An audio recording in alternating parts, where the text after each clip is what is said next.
Hello, my name is Jeff Mauk, and this is my channel. I want to thank you for coming in here, and I want to tell you quickly what this is about and this series of videos that I'm putting together. I hope you find it interesting. I think you will. If you're somebody who wants to solve mysteries, who likes puzzles and mysteries and putting pieces together, I think you'll find this an interesting story. I want to start in this video here at the beginning, and maybe set a little baseline of understanding, because what you're about to hear is rather incredible, and I know you're going to have questions, as I did. I found it incredible, and I still find it incredible and amazing. So what happened to me is something I can't really explain why, but it did happen. And I want to say at the beginning here that everything I'm going to say in this series of videos is true to the best of my knowledge and my understanding, and I am not in the business of spreading misinformation. So that's my promise. So what happened to me was in around the year 1970, 71, maybe 69. I took a trip with my father to northern Minnesota, about midway up to a small town called Mora, where my father had a friend who was a customer of his. My father sold insurance. And this gentleman was a deputy sheriff of the county, and his name was Bob. And Bob had a wife named Donna, who was dying of cancer. And Donna said to me that she wanted to give me a book that she thought that I would understand, that most people would not understand. And that freaked me out a little bit. But I took the book and I read it, and I read it 5 times until I had practically memorized it. And the book is The Spear of Destiny. This is a paperback copy of it that I got on eBay, but the one she gave me was a hardcover. Now, I want to talk about miracles. If you're watching this video, you are probably somebody who believes in miracles, because you're a human being on this planet, and that's what most people do, believe in miracles, with very few exceptions. There are many different types of miracles. There's Christian miracles and Jewish miracles and Muslim miracles and Buddhist miracles, and what we're talking about are supernatural events that you cannot explain otherwise. So one of those type of things happened to me when I was given this book, because like I said, I was given this book around in the early 1970, and then in the year 2000, a friend of mine came to me and offered to sell me this object here, and I didn't know what it was, and neither did he. And I said, yes, I'll buy it, and I bought it. And I've been spending my time since then researching it and trying to figure out what it is. And in the course of doing that, the first thing I learned was it was made to contain salt. Okay, that's interesting. So I began to research salt. And I read this very fine book here called Salt by Mark Kurlansky. And this book is great. It talks about the history of salt, and you learn a lot. How salt was used to preserve things. And many wars were fought over salt, because if you could preserve your food, you could march your army further down the road and sustain them in longer battles and become more powerful. So the interesting thing about that book is it doesn't mention the biblical references to salt, of which there are several. Mainly in the book of Leviticus, Leviticus 2, verse 13, says, "In all your offerings you shall include salt." It's practically a commandment. And then in Numbers 18, verse 19, it says, "I will make with you a covenant forever of salt to the people of Israel, the children of Israel, and all of your descendants, forever a covenant." It is a covenant of salt. Very interesting. So salt had a very interesting role to play in the ancient world. The word salary comes from salt, as does salvation, and many other words. So linguistically, there is that solid connection there. Salt was used to bless people, to heal, to preserve, to create a bond of trust, to seal a deal, all of those uses. When I showed this object to my friend who owns an art gallery here in northern Indiana, he took one look at it and he said, "That looks like a ritual box." And I said, "Yes, Dave, you're a smart man. That's exactly what this is." It was a ritual box. Now, when you go to church on Sunday, if you go to church, you'll experience oftentimes what they call the Eucharist. And it is a ritual where they say, "This is my blood and this is my body," in communion with Jesus.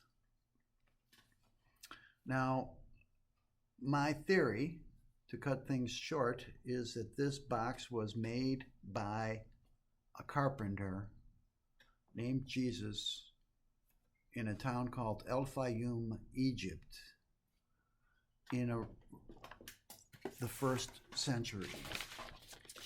And that Jesus went there with his father Joseph, who was also a carpenter. And they went to El Fayoum, which is where this object was found, right here, this wooden box. This wooden box is also covered with that same symbol on here, the circled dot. And that symbol is called a circumpunct. It's the Latin word for it. And in ancient Egypt, the symbol had a particular meaning, and it meant the sun god Ra, God the creator. It was the symbol for the universe. It was the symbol for gold. It was the symbol for infinity, and the symbol for the Alpha Omega. So the question is, why is that symbol on this object? And if the theory is correct, that this box made at El Fayoum, which has the same symbol all over it, and it's approximately, if not exactly, the same size, which could have come from the same tool used to imprint it. If the theory is correct that this salt cellar was made at Al Fayoum in the 1st century, who might have done it? Well, okay. We have this carpenter and his father, who we know went to Egypt and came out of Egypt, as was prophesied in the book of Isaiah, that the Messiah would come out of Egypt. That's pretty interesting. Connections. Now, there were probably a lot of different carpenters around, but if you're a carpenter and you make something like this, first of all, I couldn't make something like this. This is just incredibly beautiful. But you have to be very, very, very skilled.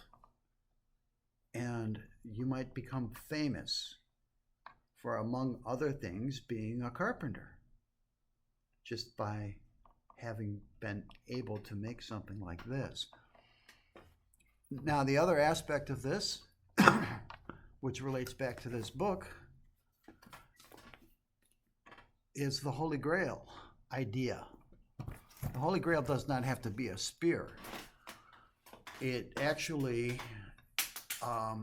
according to legend, the Holy Grail was associated with the Last Supper.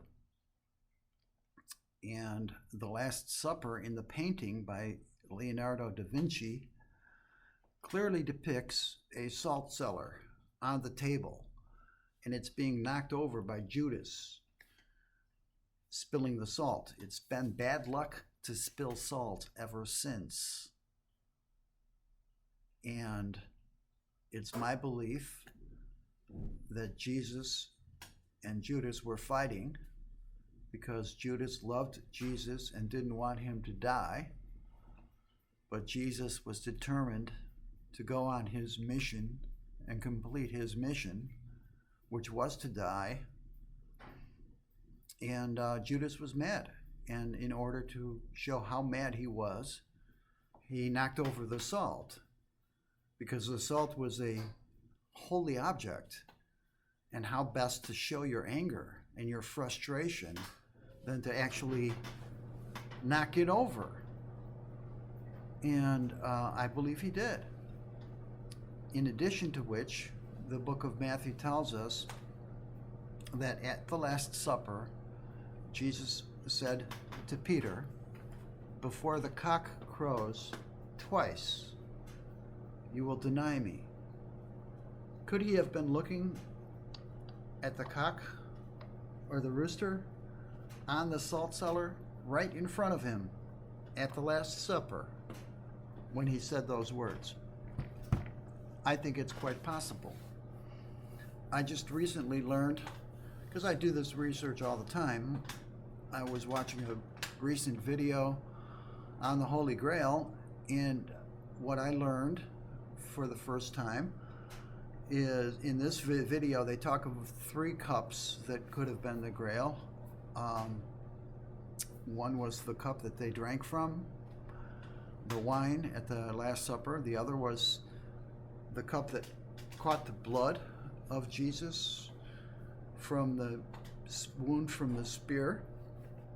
And the third type of cup or vessel, which they mentioned in this YouTube video that I just saw recently on the Holy Grail. This type of vessel would have been used to hold spices used to preserve the body. Wow, spices. When you think of spices, what's the first spice you think of? That's right, salt. So salt. So in this theory of the Grail, it could have been a container of salt. Okay. So right now there's about 200 different objects floating around there that claim they are the Holy Grail.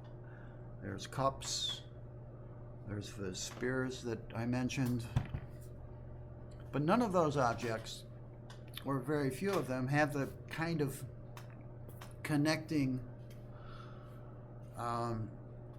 data points that all seem to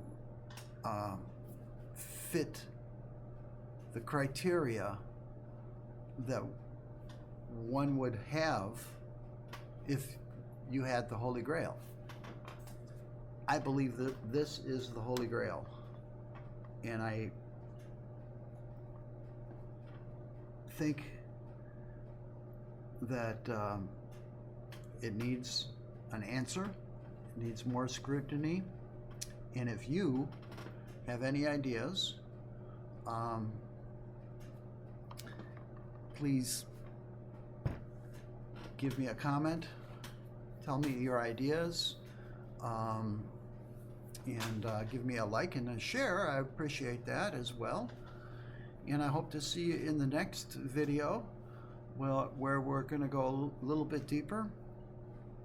And forgive me in advance if there's some overlap and duplication of some of these concepts and ideas, because I keep all of this in my head right now. I'm not working from a script or anything, and I want to keep these relatively short because I know you're busy and I appreciate your time. So thank you very much, and I look forward to your help in this quest, and I hope to see you soon, and keep a good attitude. I know there's a lot of people struggling out there, but I want you to know there is some crazy kind of hope going on in this world, and you got to hang on to it. Like I said, strange things have happened to me, and I don't know why. But if I had not been given that book to read when I was 20, I would not have ever had any idea of what this object could be or why it could be. It was only because I had that knowledge of reading that book, and I read that book intensively because the concepts in that book were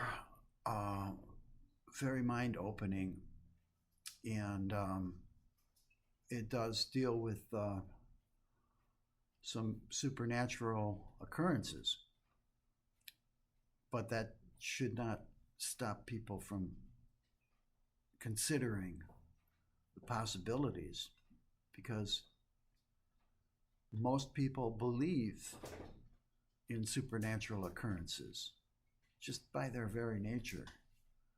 Not the nature of the occurrences, but by the nature of human beings. Throughout history, people have been and still are very, very superstitious. And they look and they want to believe. So that's a separate consideration from whether or not something is true. Whether you believe it is true is more powerful than whether it actually is true. At least in your own life and actions. It's your belief that you will act upon. And if you believe what you believe is wrong and you're acting upon it, well, that's on you. You didn't do the research. You should have. You had an opportunity to. And you should still do it, because there's still time. If you're watching this video, you're still alive. You've still got time to do a little bit of research and answer some of those questions that you always wanted to know the answer to. And I didn't want to get off on preaching here, but I do want to encourage people who are maybe without a little hope, that there is hope. And there is something going on. At least in my case, I don't know what it is, but something supernatural happened to me, or I wouldn't have been given that book and I wouldn't have been able to buy that object. That doesn't happen to everybody. And in some ways, I wouldn't wish it to happen to many other people, because it's been a curse and a blessing. And if it hadn't been for this particular quest that I've been on, I would not have sought out the particular knowledge that I needed to find in order to solve this mystery. So if you can help me a little further down the road, if you know of some things that I haven't talked about yet, or don't know, that maybe I don't know about, I welcome your contributions. And I hope to see you in the next video. We'll talk to you later. Bye. Bye for now.